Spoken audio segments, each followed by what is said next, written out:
তুমি তাদের চেষ্টা। গাইস, কালকে তো আরএসকের খেলা সবাই দেখছেন এবং তারা যে এত খারাপ গেম প্লে করছে এটাও সবাই জানেন।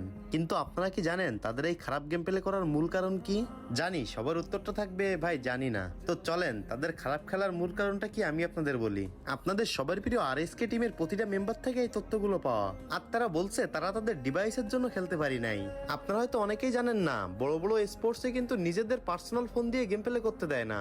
সেখানে মূলত যেসব স্পোর্টস প্লেয়াররা অংশগ্রহণ করে তাদের সবাইকে একই কোম্পানির একটা ফোন দেওয়া হয়, আর সেই ফোনেই তাদের গেম প্লে করতে হয়।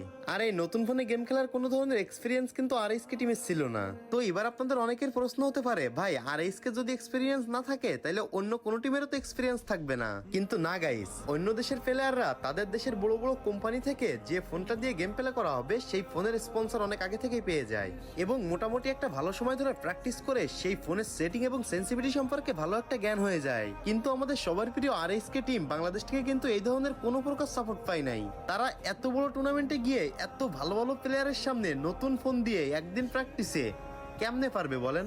সর্বশেষ একটা কথাই বলবো, আরএসকে টিম দেশকে রিপ্রেজেন্ট করার জন্য দেশের জন্য অনেক কষ্ট করছে, কিন্তু এই দেশ তাদেরকে পর্যাপ্ত সাপোর্টই দিতে পারে নাই। Bad luck RSK team, bad luck Bangladesh free fire community.